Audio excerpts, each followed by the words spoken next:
आपने बताया था कि जो एक भक्त होता है उसके लिए जो ये वैष्णव एटिकेट्स होते हैं वो ऑर्नामेंट्स होते हैं, तो उसकी ह्यूमिलिटी, उसका पेशेंस, उसका टॉलरेंस, ये सब उसके लिए ऑर्नामेंट्स होते हैं। और फिर आपने बताया था कि अब हमारे वाइट चादर महाराज की कृपा से मिली है, तो उसके ऊपर ब्लैक धब्बा नहीं लगना चाहिए, और we are in this movement, so हमें इसको अपने बिहेवियर से ग्लोरी देनी चाहिए। We should not be a reason of giving it defame. Yes, thank you so much. Harisharan Prabhu ji, आपका हैंड रेज्ड है।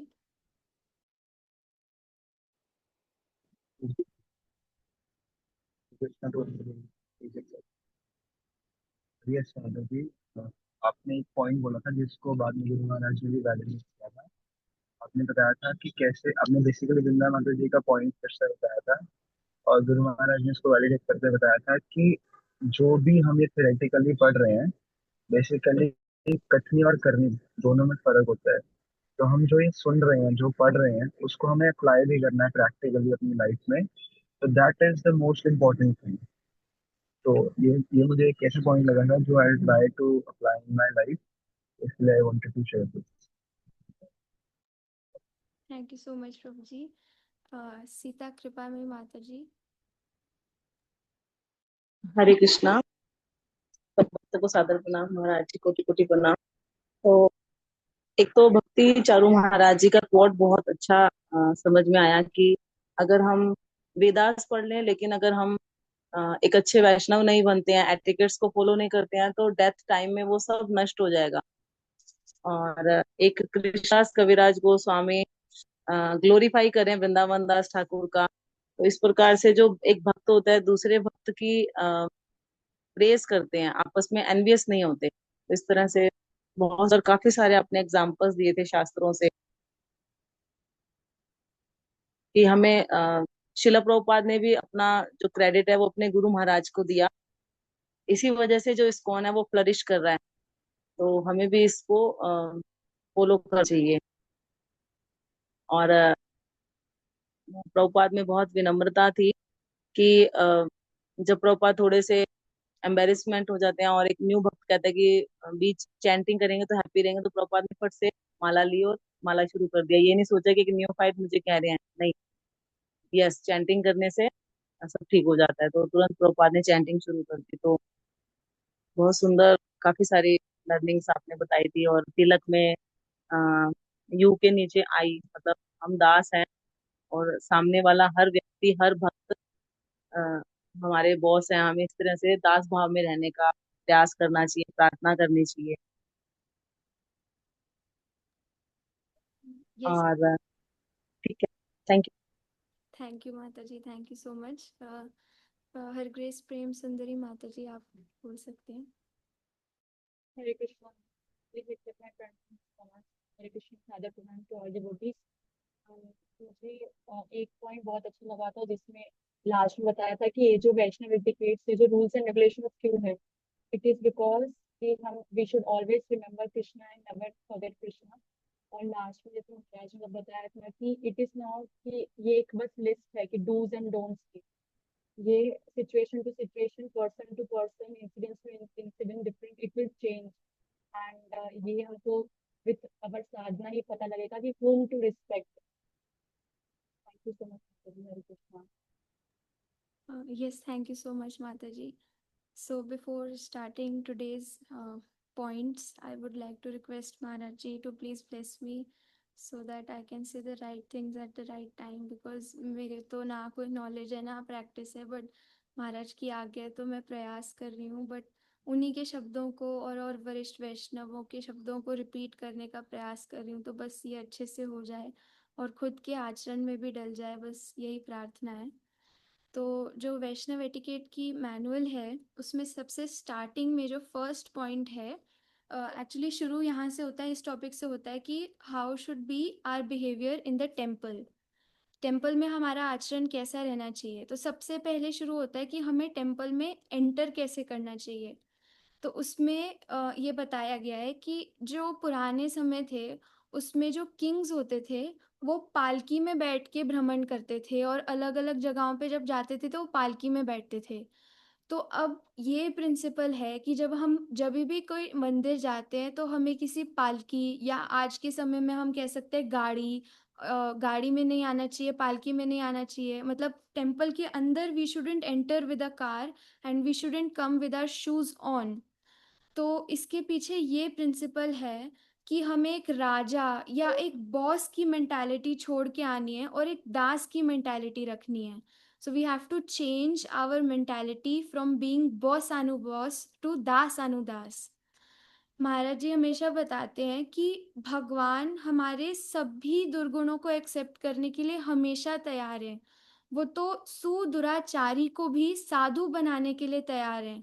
लेकिन सब दुर्गुणों को वो एक्सेप्ट कर लेते हैं, लेकिन वो कभी भी हमारे अभिमान को स्वीकार नहीं करते। तो महाराज बताते कि हम तो जैसे गाय की गोबर भी नहीं है, गाय का गोबर तो फिर भी बहुत अच्छा है, लेकिन हम तो उससे भी गए गुजरे हैं। तो हम तो कुछ भी नहीं है, हमारा तो कहना ही क्या। भगवान जी तो श्रीमती राधा रानी का भी अभिमान स्वीकार नहीं करते। तो इसीलिए अभिमान शून्य होना कितना जरूरी है। एंड ये जो फर्स्ट प्रिंसिपल है which is entering the temple without wearing shoes and without bringing the car inside, it is bringing humility in us. तो ह्यूमिलिटी हमारे जीवन में कितना इम्पोर्टेंट है ये हम सीखते हैं। तो एक छोटी सी पास टाइम है। हम सब ने सुना ही होगा कि नारद मुनि बनने से पहले क्या थे। Anyone would like to answer? Yes, I see Sholoni Mata ji nodding her head. You can please answer. Narad Muni बनने से पहले क्या थे?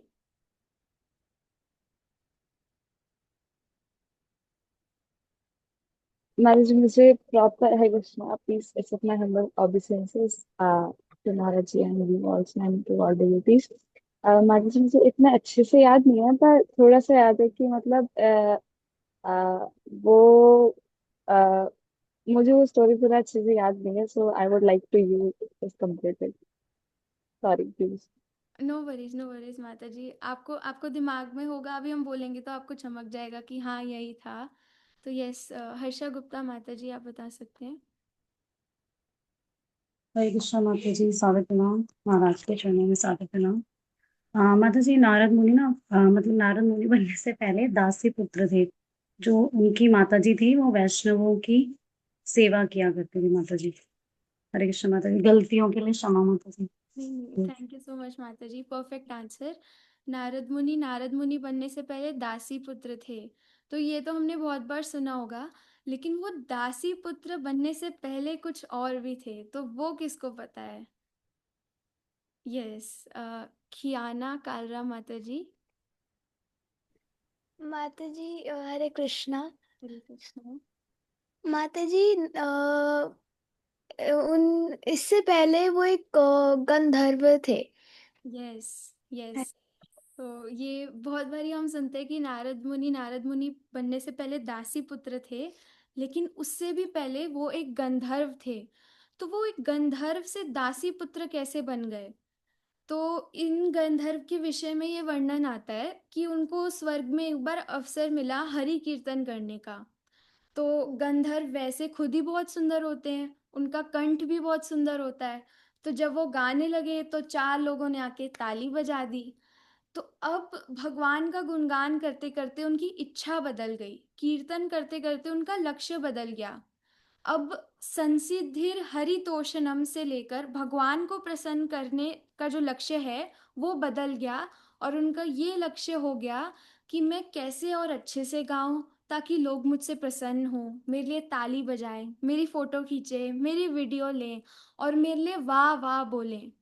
तो गंधर्व थे और उनका लक्ष्य जब कृष्ण को प्रसन्न करने से हटके अपनी मान बढ़ाई तक पहुंच गया, तो गंधर्व होके भी भगवान का गुणगान करते हुए भी जब उनकी इच्छा ये हो गई कि मेरी मान बढ़ाई हो, तो वो गंधर्व से दासी पुत्र बन गए।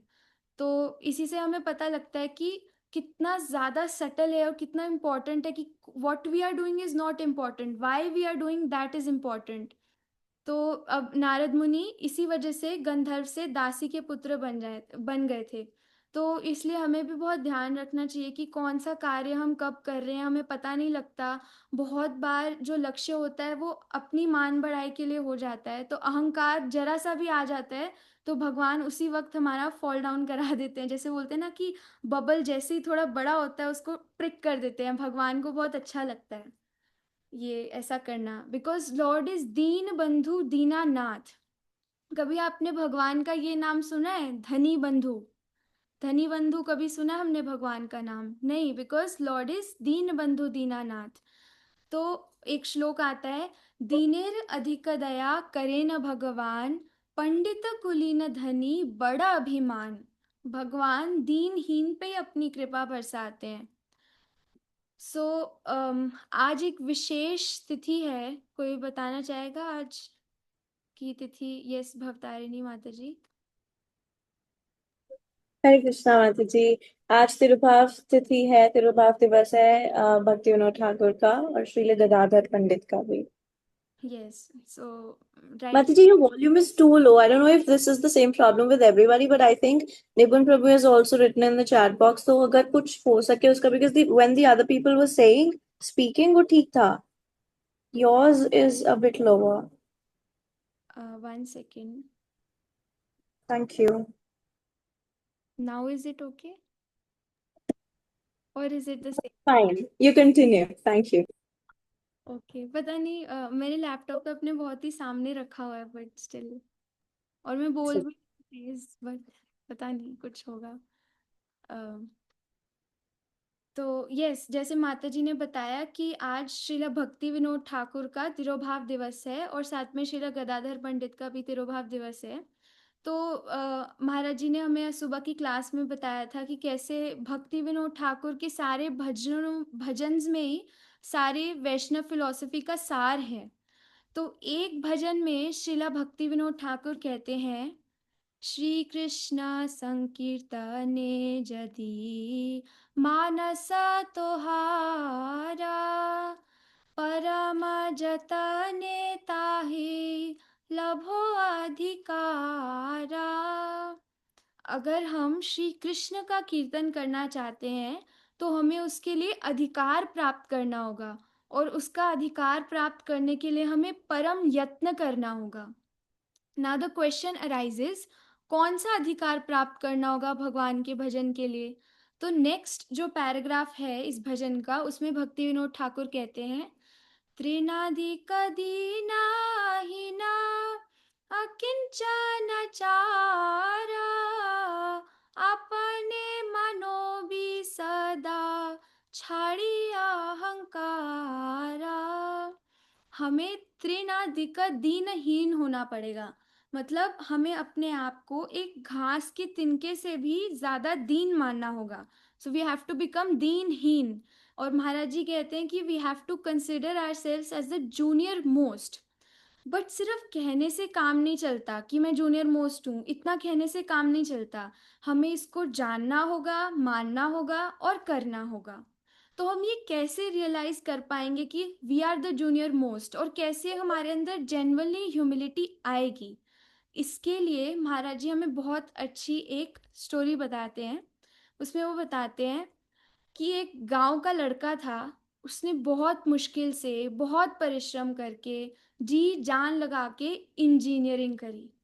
अब गांव में रहकर लड़के ने इंजीनियरिंग कर ली तो सबको लगा कि अच्छा पढ़ा लिखा लड़का है और उसकी अच्छी खासी नौकरी उसे मिलेगी, अच्छा पैकेज होगा। तो उसकी शादी हो गई, बहुत आसानी से उसकी शादी हो गई।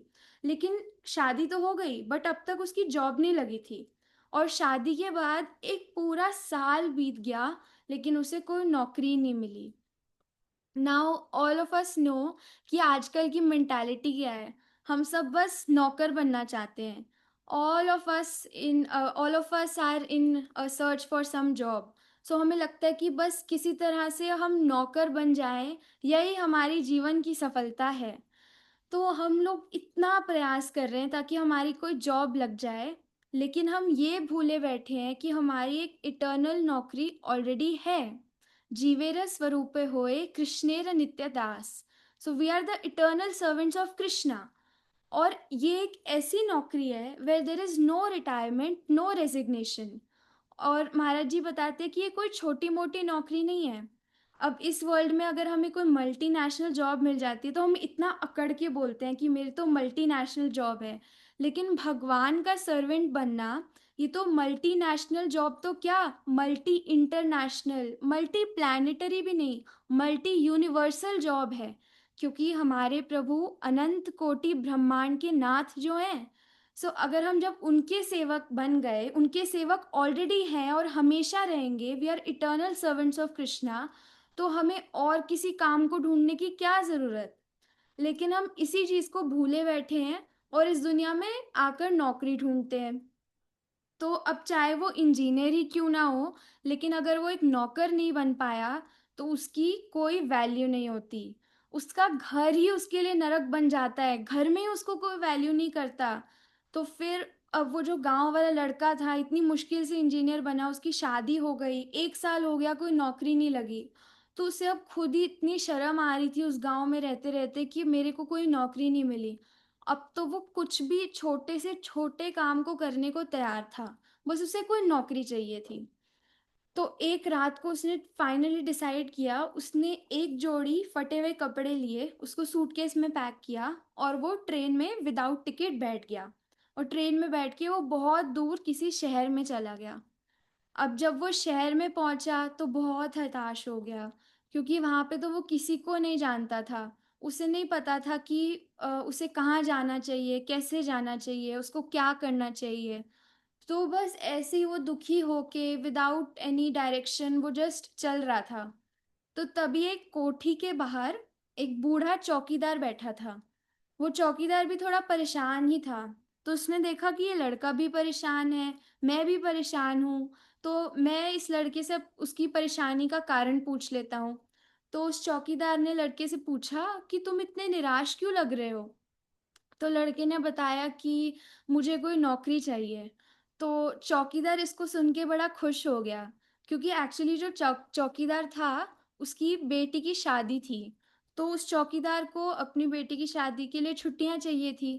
लेकिन उसके मालिक ने कहा था कि जब तक तुम अपनी जगह कोई और रिप्लेसमेंट नहीं दोगे, कोई और सब्स्टिट्यूट नहीं दोगे अपना, तो तब तक मैं तुम्हें छुट्टी नहीं दे सकता।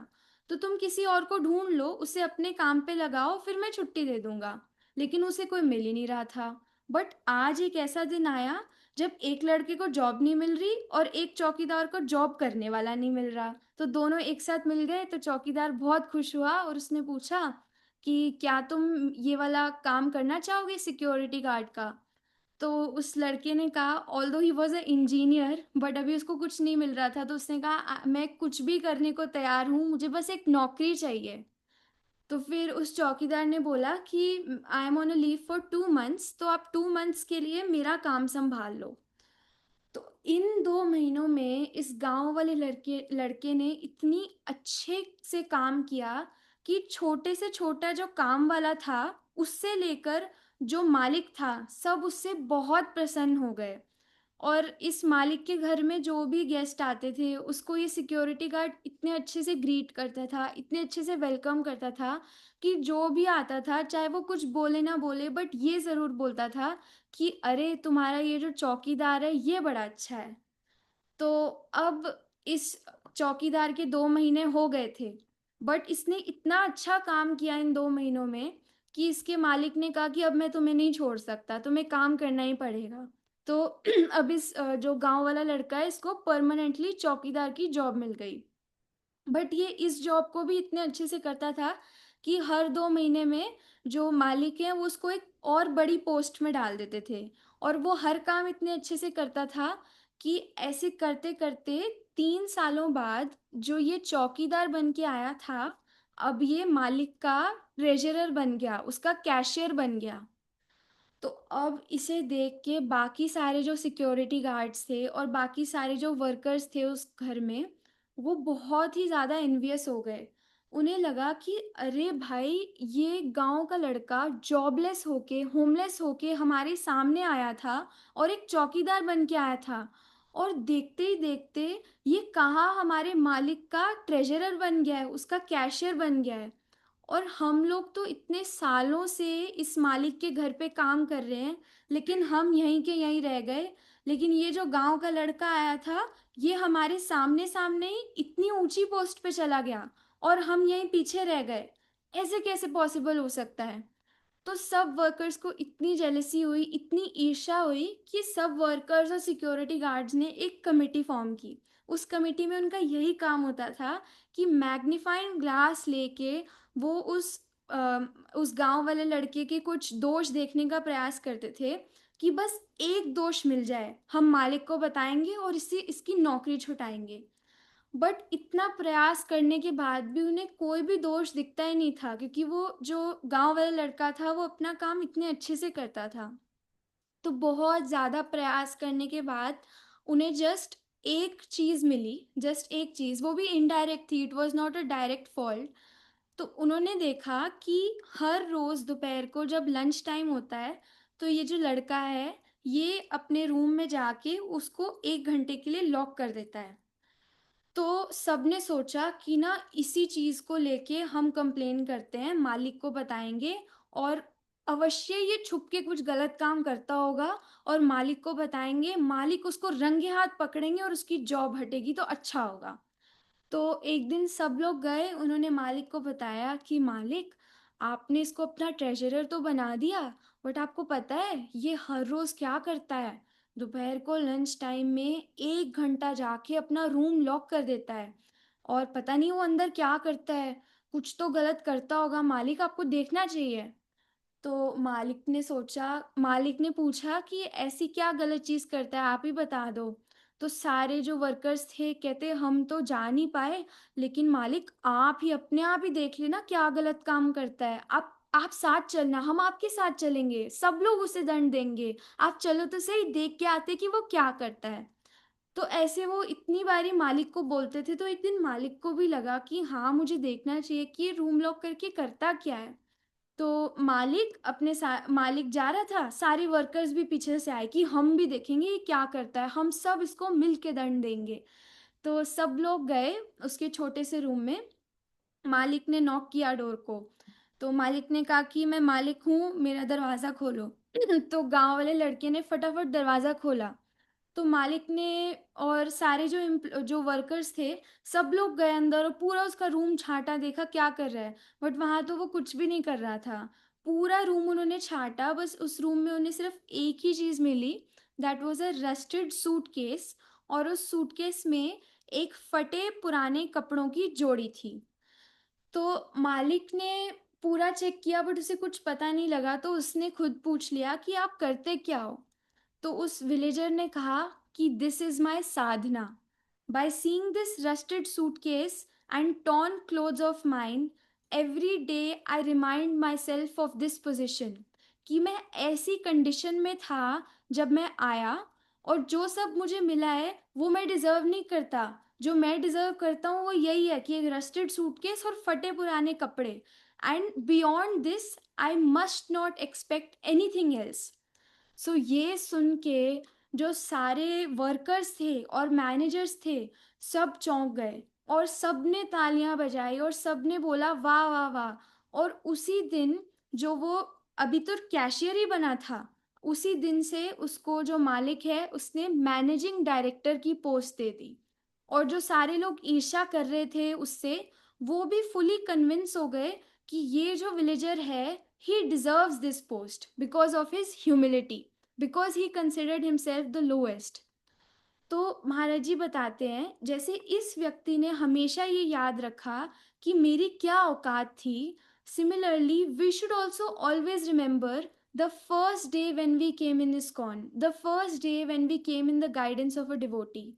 What was our attitude? What was the level of respect we had for everyone? How much attitude of gratitude we had for everyone? There was no fault finding, no enviousness. और हम कोई भी सेवा मिलती थी, जी प्रभु जी जरूर करेंगे, जी माता जी जरूर करेंगे, हाथ जोड़ के उसको करने को तैयार थे। लेकिन अ, कुछ साल, जैसे जैसे साल बीत रहे हैं, तो हमारा ये जो सारा फेथ है, ये रिस्पेक्टफुल एटीट्यूड है, ये सर्विस एटीट्यूड कहाँ चला गया? ये इसीलिए चला गया, इसीलिए घूम गया, बिकॉज वी थिंक दैट हम सीनियर हो गए। हमें इस्कॉन में जुड़े एक भी दिन हो जाता है ना, तो हमें लगता है हम एक दिन सीनियर हो गए, और नेक्स्ट डे कोई भी न्यू डिवोटी आता है तो हम बस उस पर अपना हक चलाना चाहते हैं। तो एक्चुअली में जब हमने सुना था कि भक्ति का अधिकार प्राप्त करने के लिए हमें परम यत्न करना पड़ता है और अपने आप को दीनहीन मानना है, लेकिन हमने इसका यत्न ना करके परम यत्न से दूसरों के फॉल्ट्स ढूंढे। तो इस वजह से आज हमारा जो इतना फेथ था, इतना रिस्पेक्टफुल एटीट्यूड, ये जो सारा सर्विस एटीट्यूड, ये गायब हो गया। तो अगर हमें इसको फिर से वापस लाना है तो महाराज जी बताते हैं कि हमें हमेशा अपने आप को जूनियर मोस्ट मानना चाहिए, और हमेशा ये याद रखना चाहिए कि how was our attitude on the first day when we joined ISKCON. क्या हमारी पोजीशन थी। हम तो इस सब के लायक भी नहीं थे, बट हमें क्या मिल गया, इतनी सुंदर परंपरा, इतना ऑथेंटिक परंपरा, कृष्णा की भक्ति, भक्तों का संग, इतनी क्लासेस, ऑनलाइन बैठे बैठे घर पे बेड पे लेटे लेटे क्लास सुन सकते हैं, तो ये सब हमें मिला। क्या हम इसके लायक थे। तो जब हम ये सारे क्वेश्चंस अपने आप को पूछते हैं, तो ये सारे क्वेश्चंस अपने आप को पूछ के हम अपने आप को अहंकार से बचा सकते हैं। महाराज जी ने बताया था कि नमन्ति फलिनो वृक्षाः नमन्ति गुणिनो जनाः शुष्क वृक्षश्च मूर्खश्च न नमन्ति कदाचन। तो महाराज जी हमेशा बताते हैं कि the trees with fruits bend down on their own, similarly the person who is filled with qualities he bends down in humility. And on the other hand, जो ड्राई ट्री होता है जिसमें कोई फ्रूट्स नहीं होते, और एक जो पर्सन होता है जिसमें कोई क्वालिटीज नहीं होते, only such a person stand straight upright in pride. तो जब हमारे अंदर क्वालिटीज होंगी तो स्वतः ही हम झुक जाएंगे। फिर श्रीला कृष्णदास कविराज गोस्वामी कहते हैं कि ये जो श्लोक है, त्रिनादपि सुनीचेन तरोरपि सहिष्णुना अमानिना मानदेन कीर्तनीय सदा हरि। इस श्लोक को हमें अपने गले का हार बना के हमेशा पहन के रखना चाहिए। अब हमारी प्रॉब्लम क्या है, हम क्या करते हैं, मंदिर आने से पहले तो इस गले के हार को पहन लेते हैं। हम मंदिर जब आते हैं तो ऐसे आते हैं, हरे कृष्णा प्रभु जी दंडवत प्रणाम, ऐसे होता है हमारा भाव। लेकिन जैसे ही हम घर जाते हैं, हम इस गले के हार को उतार के फेंक देते हैं, और हम ऐसे हो जाते हैं, हाँ मेरे लिए एक पानी का ग्लास लाया जाए, पानी का ग्लास तो बहुत कम है, गरम गरम सूप क्यों नहीं दिया, 7:30 बज गए, मेरा खाना कहाँ है। ऐसा एटीट्यूड जो हो जाता है, तो इसको हमें चेंज करना है। जैसे कृष्णदास कविराज गोस्वामी बताते हैं कि हमें इस गले के हार को हमेशा ही पहन के रखना चाहिए। However it's not so easy, मतलब इतना आसान नहीं है इसको करना। हम बोलना आसान है बट करना मुश्किल है। तो महाराज जी इसके लिए बताते हैं कि अगर हम जैसे क्वालिटीज़ के पीछे भागेंगे तो क्वालिटीज़ नहीं आएंगी। अगर हम आर्टिफिशियली इन सब क्वालिटीज़ को अपनाने की कोशिश करेंगे, then we will never get them. But अगर हम एक्टिंग भी करने की कोशिश करते हैं ना, तो ड्रामा हम सिर्फ केवल 2-3 दिन तक ही कर सकते हैं। बट जब सिचुएशन आती है, तब हमारी जो ट्रू आइडेंटिटी है वो अनकवर होके आ जाती है। जैसे कालिया के फन है, वो पानी से बाहर निकलने लग जाते हैं। तो इसीलिए महाराज हमेशा बताते हैं कि हमें क्वालिटीज़ के पीछे नहीं भागना चाहिए, हमें भगवान की भक्ति करनी चाहिए। और जब भक्ति करेंगे हम, तो all good qualities will come running behind अस। तो जो श्लोक है, यस्यास्ति भक्तिर्भवति अकिंचना सर्वे गुणैस्तत्र समासते सुरा हराव भक्तस्य कुतो महद्गुणा मनोरथेनानि धावतो बहि। तो मतलब जब हम if we try to run after the qualities, then the qualities won't come, but if we do Krishna bhakti, then the qualities will come running behind us. So this was for humility. And अब question आता है कि appreciation भी बहुत मिलती है, तो इसको कैसे हैंडल करें ऐसी कंडीशंस में, हाउ टू स्टे हम्बल।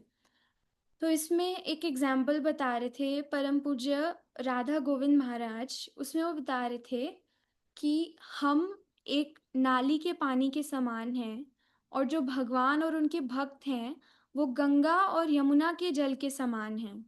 तो जो गंगा यमुना का जल होता है वो तो पवित्र होता है, वो आचमनीय होता है, उसको हम वर्शिप करते हैं, उसका आचमन करते हैं।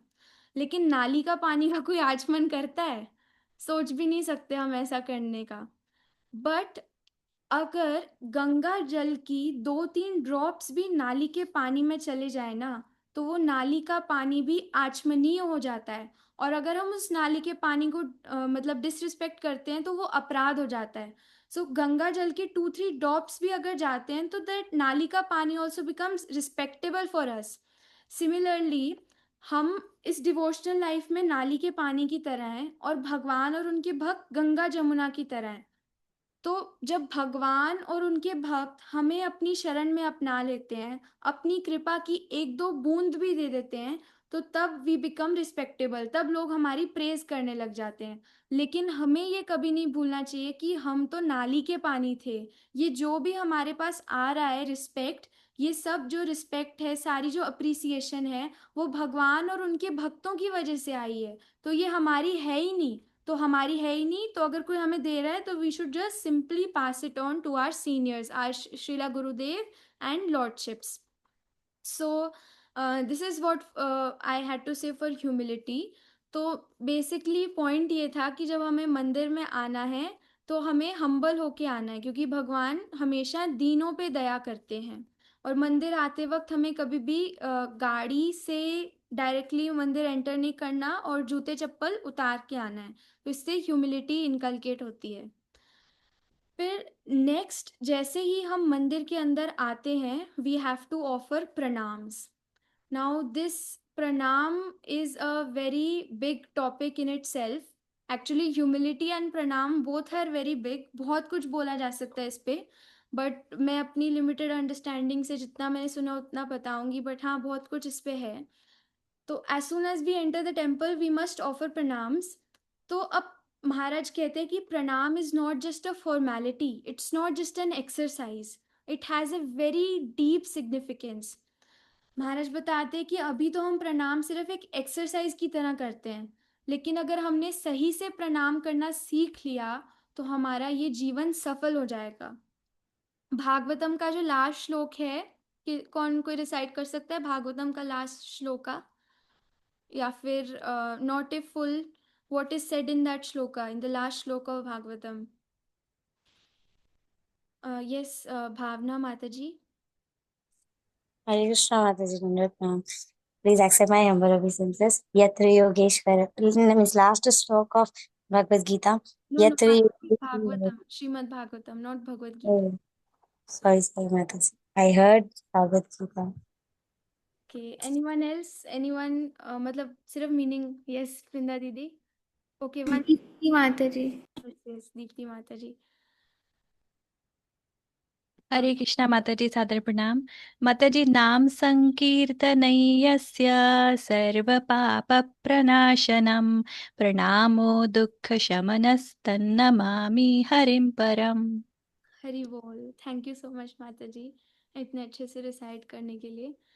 तो यस, नाम संकीर्तन यस्य सर्व पाप प्रणाशनम प्रणामो दुख क्षमनस्तम नमामि हरिम परम। तो क्या बोला कि प्रणाम करते ही हमारे सारे दुखों का क्षमन हो जाता है, सारे दुख नष्ट हो जाते हैं।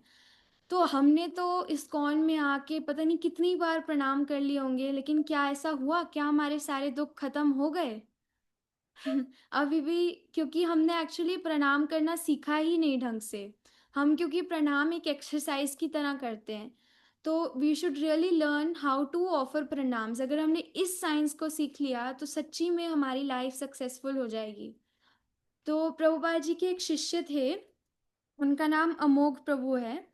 तो उन्होंने एक बार वो कह रहे थे कि एक बार संकीर्तन चल रहा था और उनके मन में ये चल रहा था, वो जस्ट माइंड में सोच रहे थे कि हे श्रीला प्रभुपाद, हम में ना तो कोई शक्ति, ना बुद्धि, ना कोई क्षमता है।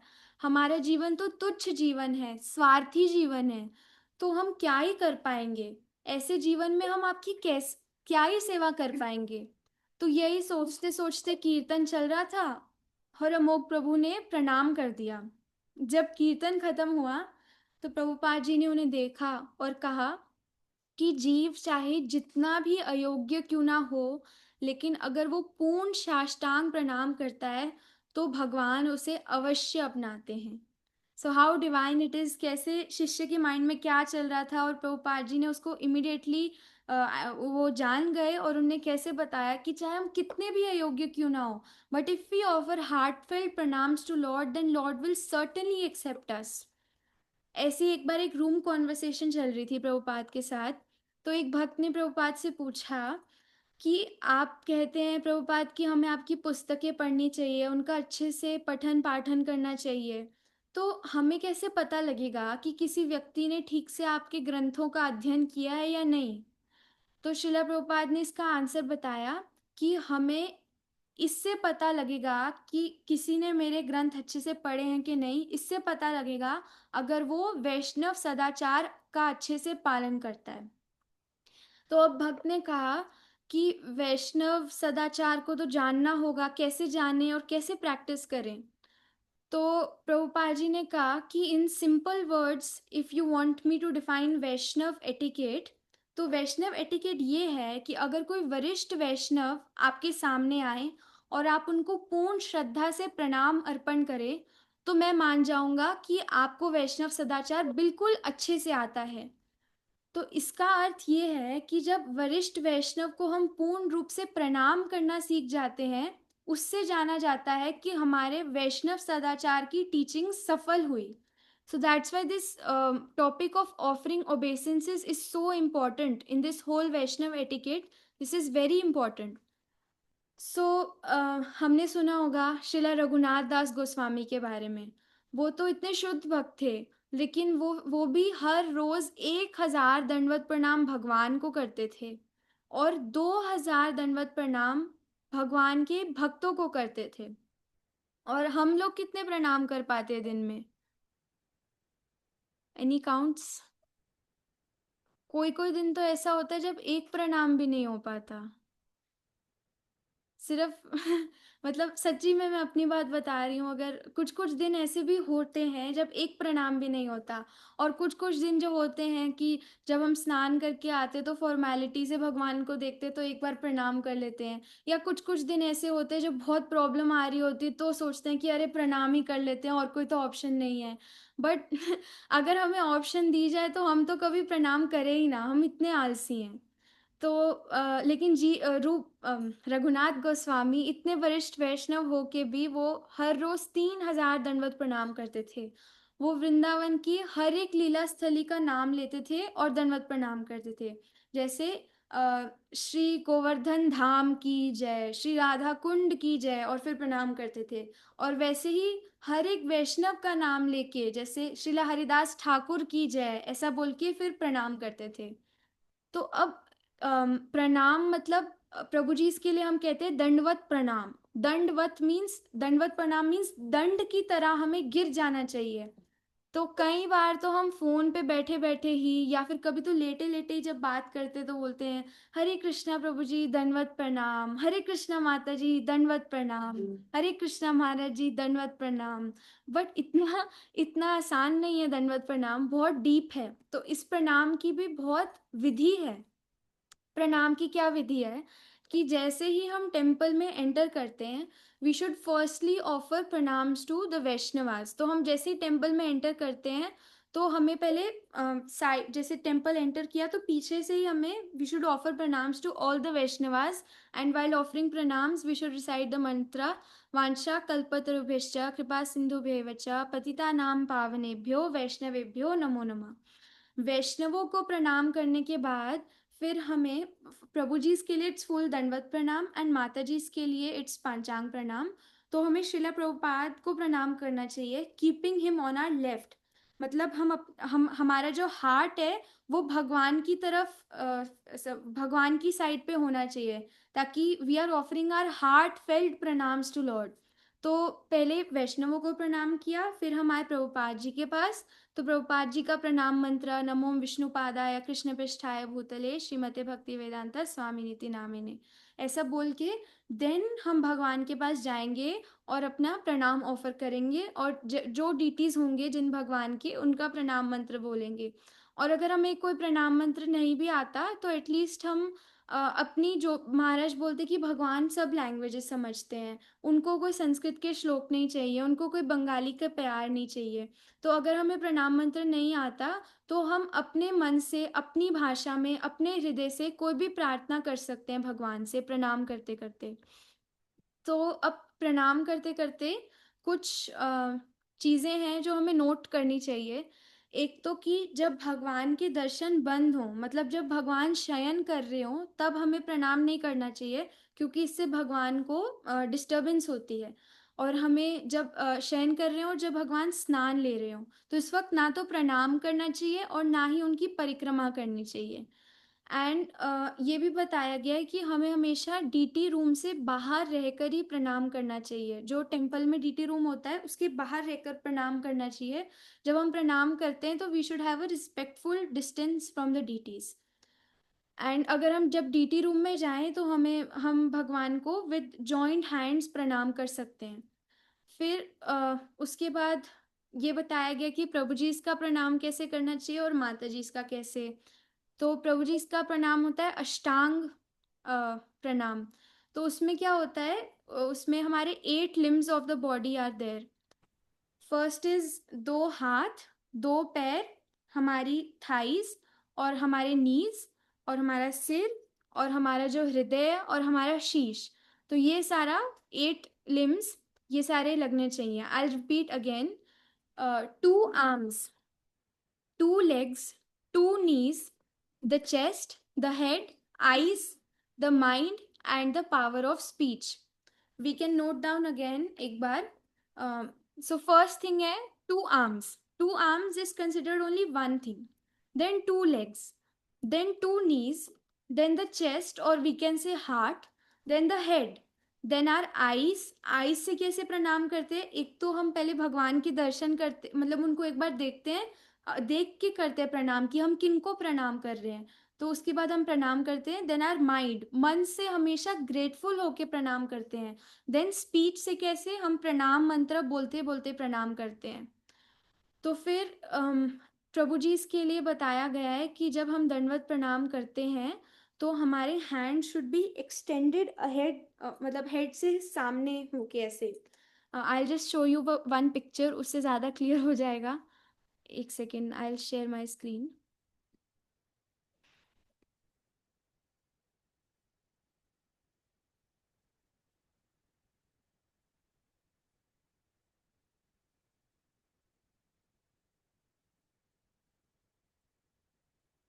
जो प्रभु जी होते हैं उनके लिए बताया गया कि कैसे प्रणाम करना चाहिए। तो हाथ सिर से बिल्कुल आगे होने चाहिए, नॉट की सिर पे ऐसे टिके रहें।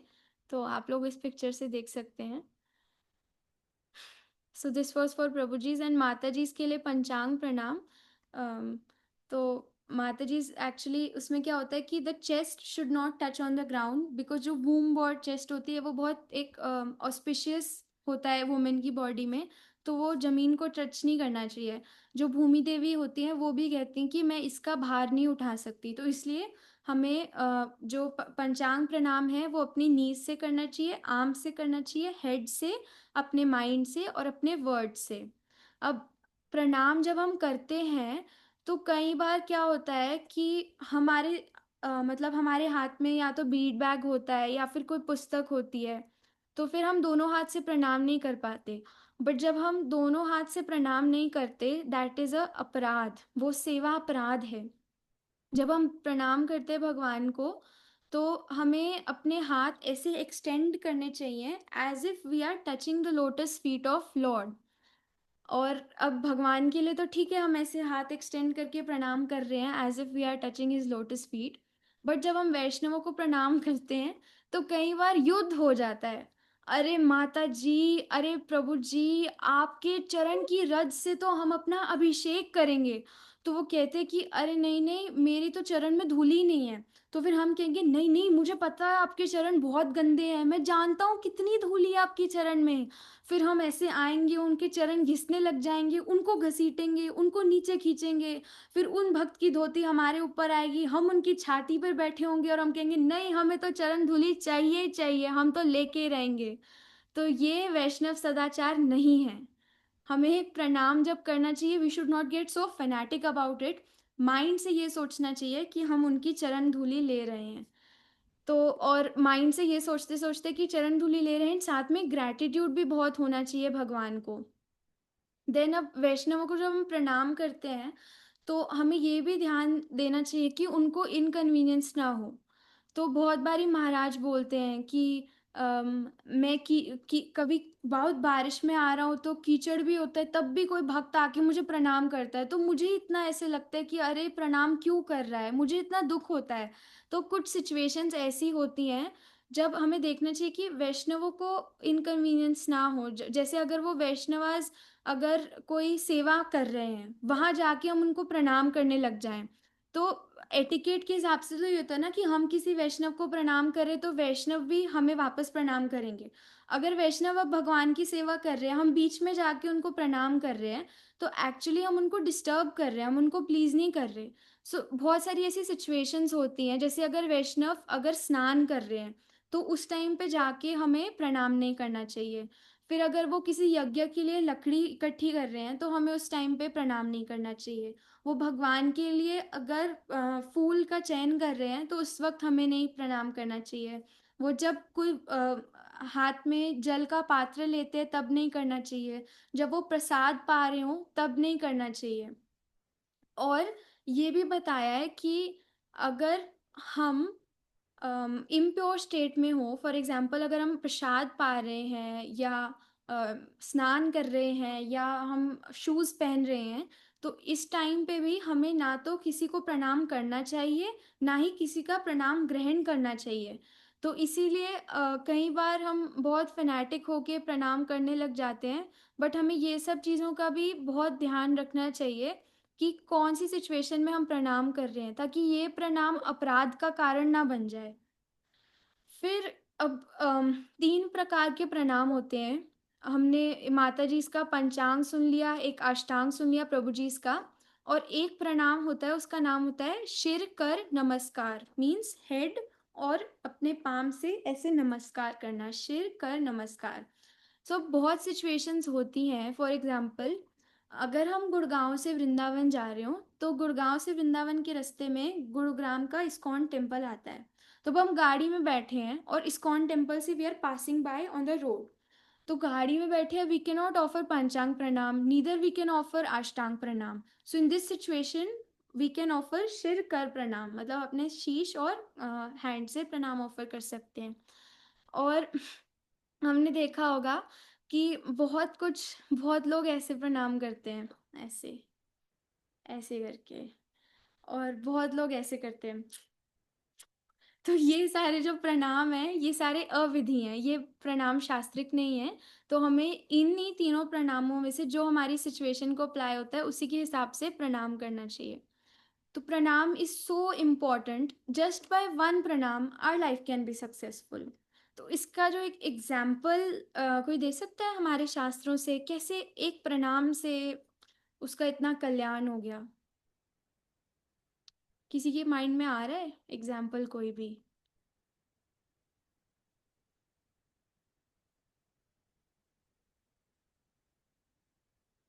चलो मैं थोड़ा हिंट दे देती हूँ। ओके, प्रेम सुंदरी माता जी। हरे कृष्ण, प्रणाम। हमने अभी हरिप्रिया जानी माता जी के क्लास में क्या? गौर लीला में। Hare Krishna, am I audible? Yes Mata ji, little bit, हाँ। हमने हरिप्रिया माता जी के क्लास में चैतन्य प्रभु हाँ हाँ हाँ हाँ, यस यस यस जी। माता ji, yes Mata ji. Yes, this is a very nice example and so good that you remember कि हरिप्रिया जानवी माता जी ने एग्जाम्पल बताया है। और एक और एग्जाम्पल, चलो ये तो गौर लीला से एग्जाम्पल हो गया, और किसी भगवान की लीला से एग्जाम्पल। रोहिणी वासियों, आपके घर तो राम दरबार है, आप बताओ ना एग्जाम्पल। राम जी को किसने एक प्रणाम किया था और राम जी ने उन्हें पूरा अयोध्या का साम्राज्य दे। हाँ हरे कृष्णा माता विभीषण जी ने। हाँ, विभीषण जी ने, यस। तो रावण ने शिव जी को 10 बार अपने सिर काट काट के दिए, तब जाके वो लंकापति बने। लेकिन विभीषण ने भगवान राम को सिर्फ एक प्रणाम किया, सिर्फ एक प्रणाम किया, और वो लंकापति बन गए। तो ये श्लोक हमने सबने सुना होगा, सकृद एव प्रपन्नायम तव अस्मि इति याचते, अभयम सर्वदा तस्य ददामि एतत् व्रतम मम।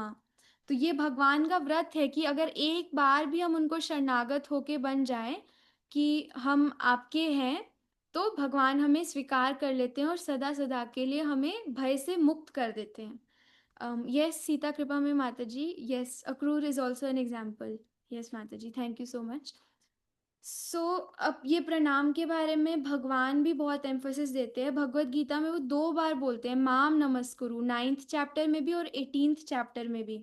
9th चैप्टर भगवत गीता का जो सबसे मिड चैप्टर है, तो जो हार्ट है पुस्तक का, उसमें भगवान बताते हैं कि माम नमस्कुरु।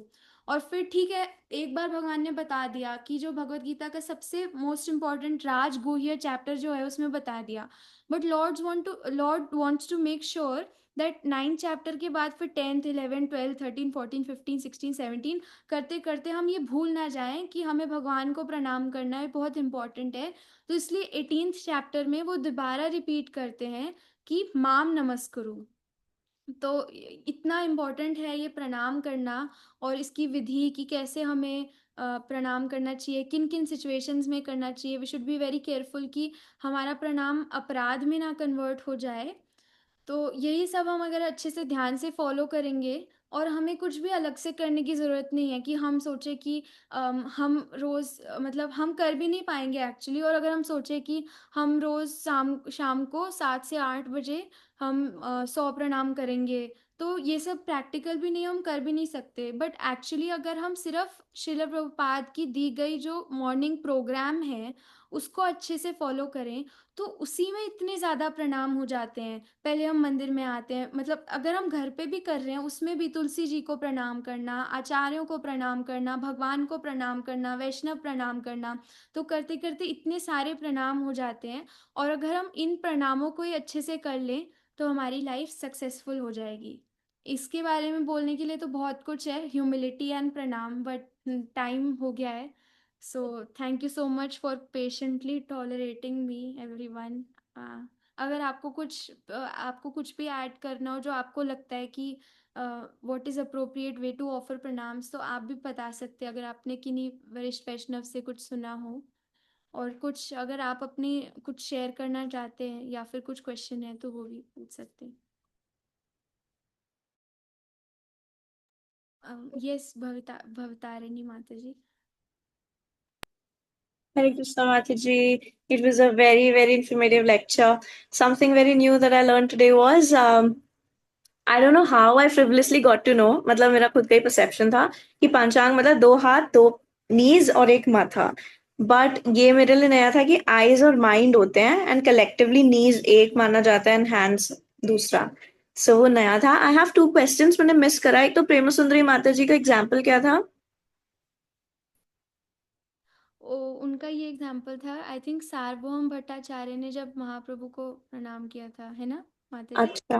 और आपने बताया था बीच में कि we do not offer our obeisances जब शूज पहन रहे होते हैं, प्रसाद पा रहे होते हैं. इस लिस्ट में कुछ और भी था क्या that I had missed? Shoes पहन रहे होते हैं, प्रसाद पा रहे होते हैं और स्नान कर रहे होते हैं। स्नान था. ठीक है. हाँ, ओके. मतलब अगर थैंक यू. बोथ वेज देखना होता है, अगर हम शूज पहन रहे हैं या फिर अगर सामने वाले जो जिनको हम कर रहे हैं वो शूज पहन रहे हैं, तो we should be very careful. Both ways देखना है, शूज पहन रहे हैं प्रणाम कर रहे हैं, प्रसाद पा रहे हैं, तो इन सिचुएशंस में प्रणाम नहीं करना चाहिए। इज इट एब्सोल्युटली फॉरबिडन या फिर कर भी सकते हैं नहीं भी कर सकते टाइप्स? बिकॉज बहुत बारी कर ही लेते हैं, मतलब सीनियर डिवोटीज हैं तो we do not expect them to pay the obeisances back और हम फिर कर ही लेते हैं प्रणाम. तो इज इट एब्सोल्युटली फॉरबिडन या it's okay if we can do that also?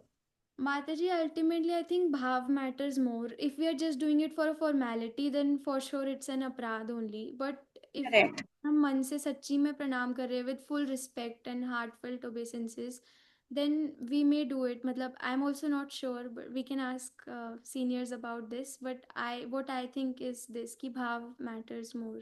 All right. Thank you. Hare Krishna. Thank you so much Mataji. Vrinda दीदी and Haripriya. Hare Krishna Gopi, very nice class. बहुत अच्छे से आपने डिटेल में एक्चुअली समझाया, वरना it's very easy to know कि हाँ गाड़ी लेके नहीं जाना, अंदर चप्पल पहन के नहीं जाना, बट उसके सिग्निफिकेंस और एटीट्यूड क्या होना चाहिए वो बहुत अच्छे से आपने समझाया कि कैसे वो एक स्टोरी से सबसे पहले कि जब प्रथम दिन हम आते हैं तब तो क्या हमारा मनोभाव होता है और इतने सालों बाद क्या मनोभाव हो जाता है। तो हमें सोचना चाहिए कि हम एक मड वाटर ही हैं और उसमें कुछ ड्रॉप्स ऑफ कृपा है, तो वो एक्चुअली कृपा का प्रभाव है। अगर कोई तिलक पहनता है और लोग प्रणाम करते हैं तो ये तिलक का प्रभाव है, भगवान का भक्त का प्रभाव है, हमारा प्रभाव नहीं है। एंड देन वंडरफुली आपने प्रणाम के लिए भी बताया कि किस मनोस्थिति से प्रणाम करना चाहिए, और प्रणाम से ही दुख शमन हो जाते हैं और भगवान स्वीकारते हैं, बट हम एक एक्सरसाइज की तरह भी उसको करते हैं, तो इस पर वर्क करने की बहुत ज़रूरत है। एंड वो जो जन ने महाप्रभु को प्रणाम किया था वो काशी मिश्रा है, हरिप्रिया जानवी बता रही है। काशी मिश्रा जब महाप्रभु कहते हैं कि आप बिल्कुल एक्सेप्ट कर लेते हैं, अपने आप के अंदर मिला ले, मतलब एक्सेप्ट कर लेते हैं। यस, आत्मसात कर लेते हैं। इस last class we discuss this. और प्रणाम के लिए महाराज जी एक और ये भी चीज़ बोलते हैं कि बहुत बारी हम कैसे फॉर्मेलिटी के लिए प्रणाम करते हैं, ऐसे करते हैं कि कोई वैष्णव हमारे सामने आ रहा हो तो हम मुंह में यही बड़बड़ा रहे होते हैं, अरे यार फिर आ गया, फिर प्रणाम करना पड़ेगा, भाई क्यों आया ये मेरे सामने। सो ये भाव नहीं होना चाहिए मन में। हमेशा अगर प्रणाम कर, अगर नहीं नहीं करना तो मत करो, इट्स बेटर, बट अगर कर रहे हैं तो अच्छे मनोभाव से करें प्रणाम। और कोई भक्त कुछ कहना चाहता है? वृंदा दीदी। सॉरी, मेरे को बस एक चीज़ और याद आ रही थी। महाराज कहते हैं कि जब हम किसी को प्रणाम करते हैं तो अपना नाम और गोत्र बोलकर ऑफर करना चाहिए, वो भी आप बता सकते हो। Yes, this was one point that I had noted down बताने के लिए, but I forgot. महाराज बताते कि प्रणाम एक आदान प्रदान होता है, it's not just a one sided thing. तो ये नहीं कि हमने प्रणाम कर दिया और चले बने काम हो गया, नहीं। हम जब प्रणाम करते तो सामने वाले को एक्सेप्ट भी करना है, और हम प्रणाम करते तो सामने वाले को हमें ये मतलब प्रणाम करते करते बता के करना है कि मेरा नाम क्या है, मेरा गोत्र क्या है, मैं कौन सी प्लेस से आया हूँ। ऐसे करके हम जब बोलते हैं कि मैं आपको प्रणाम कर रहा हूँ, पूरा अपना नाम वगैरह सारे इन्फॉर्मेशन बोल के व्हेन वी से कि मैं आपको प्रणाम कर रहा हूँ, तो फिर जो वो भक्त है वो हमें पहचानेंगे और फिर वो हमें आशीर्वाद देंगे। सो प्रणाम is always two sided thing, it's not just one sided activity. और कुछ?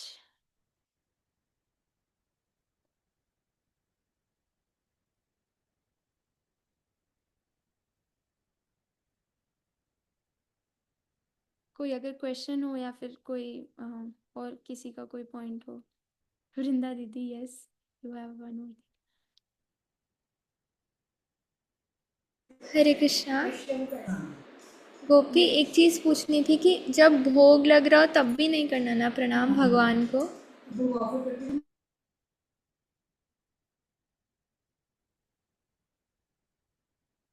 जब भोग ऑफर करते हैं घंटी बजा के फिर तो एक बार प्रणाम करना है, बट जब पर्दा बंद हो जाता है तो उस वक्त ना परिक्रमा करनी है ना प्रणाम करना है। हर्षा गुप्ता माता जी फ्रॉम रोहिणी। हरे कृष्णा माता जी एक क्वेश्चन था कि जो आप रिकॉर्डिंग होती है वो क्या यूट्यूब पर मिल सकती है माता जी? माता जी हाँ, अब डालनी पड़ेगी, फिर दे देंगे आपको। कोई लिंक अगर होता है या कोई चैनल है जो हम ज्वाइन करके उसकी रिकॉर्डिंग सुन सकते हैं, जैसे इस टाइम क्लासेस होती है मेरी डॉटर की तो वो बाद में जैसे सुन सके, तो ऐसे कुछ होता है लिंक वगैरह माता जी? यस माता जी, हम ये प्रयास कर रहे हैं कि रिकॉर्ड करने का, फिर उसको अपलोड करने का, फिर भेज देंगे आपको। Thank you. Hare Krishna, Radhe pranam. Sandhya Garg Mata ji.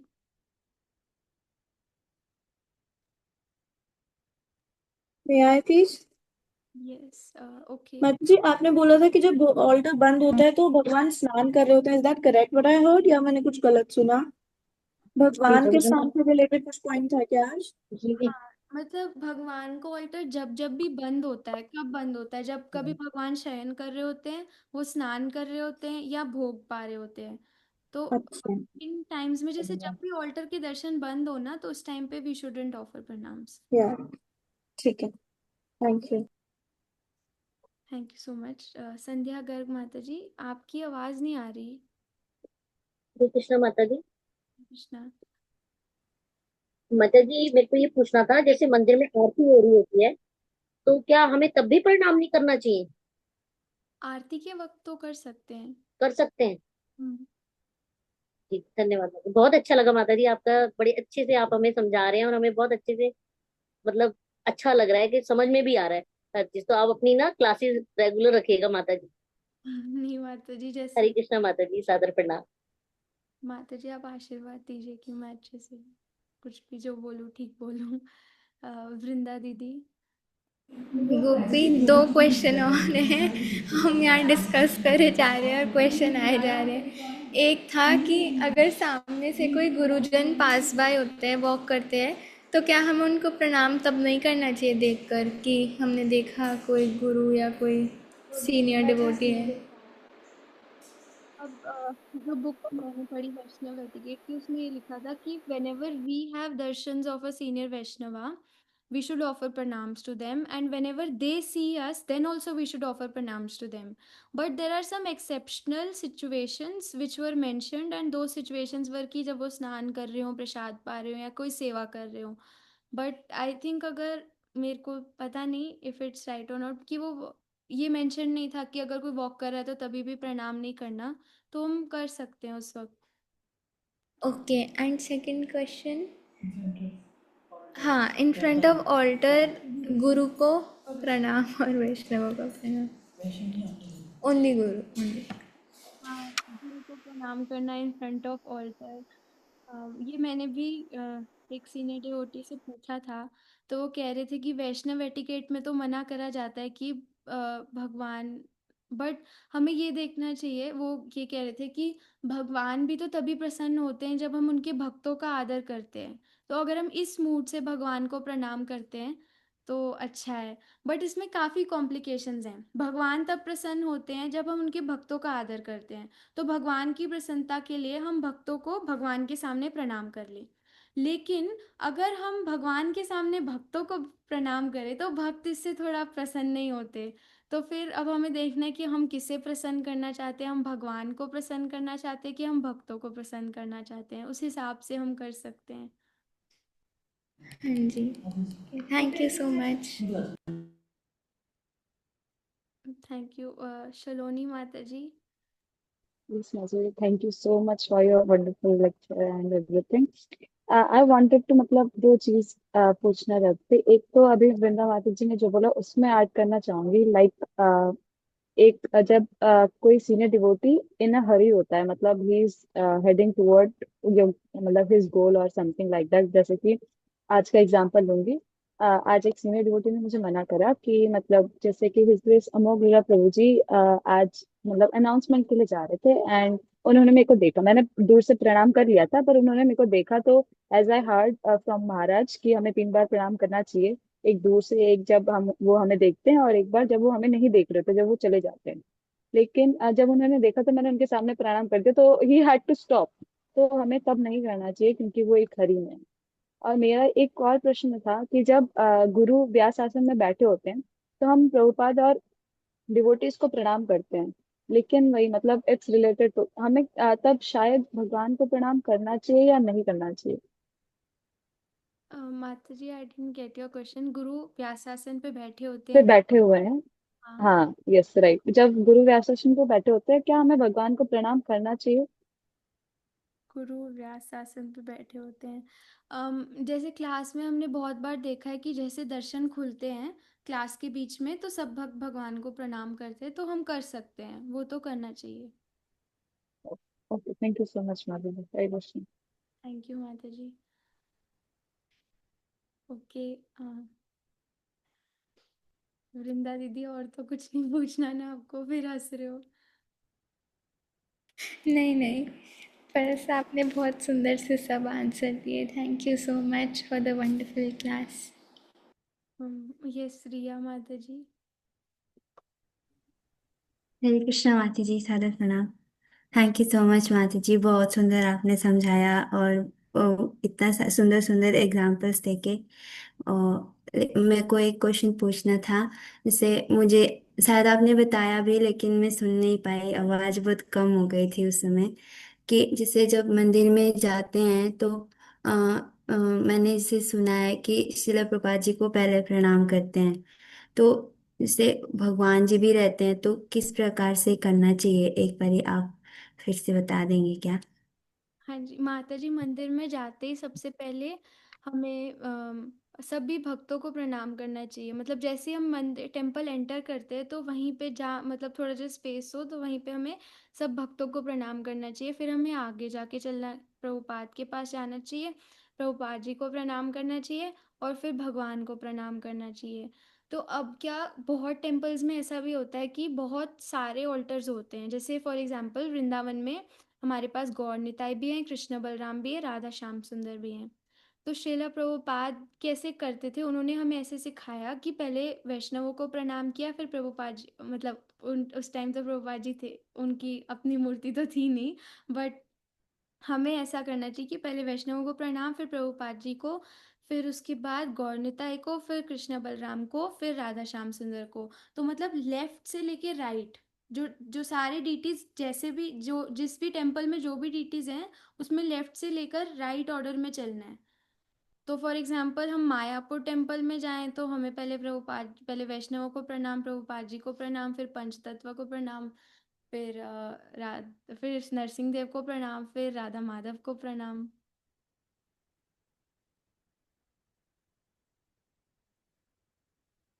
I hope this answers your question. ठीक है माता जी, thank you so much Mataji. मुझे यही कंफ्यूजिंग रहता हमेशा कि left to right, right to left. Doubt. Thank you so much. Mayapur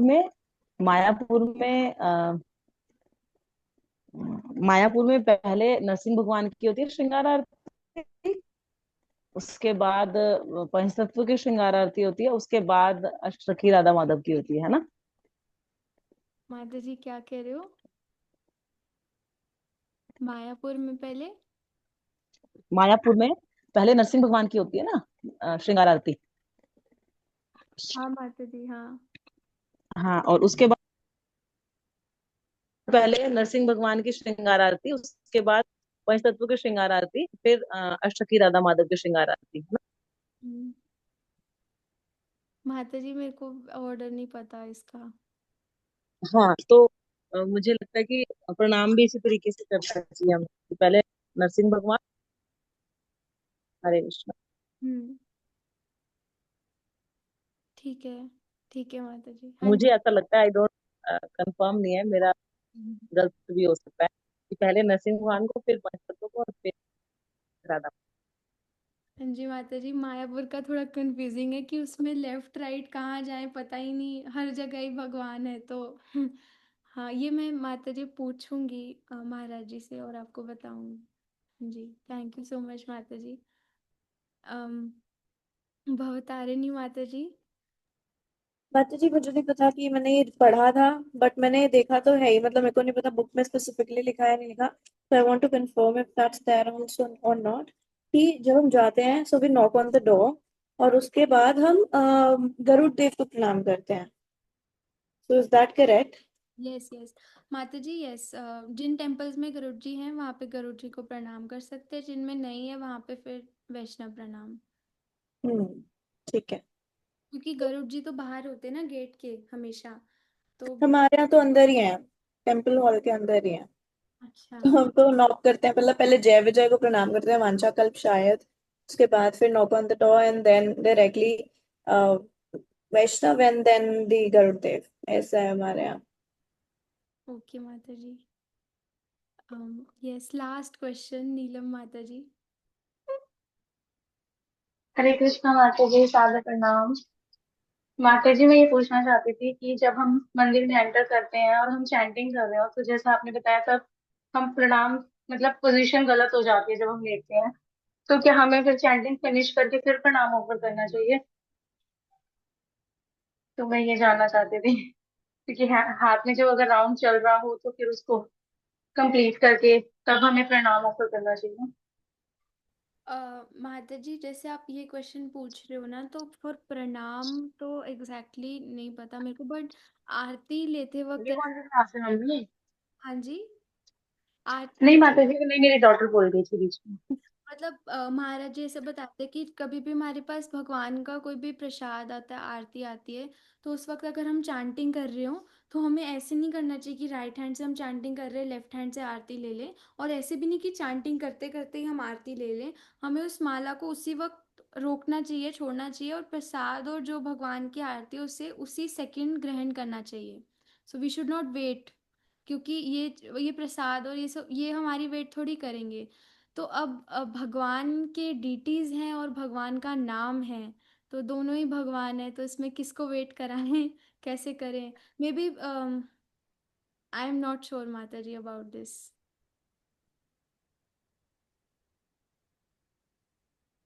मतलब आरती और प्रसाद के लिए तो ये सुना है कि माला छोड़ देनी चाहिए, बट प्रणाम के लिए नहीं पता। Maybe we can complete the round and then offer pranams, और we can leave the round and offer.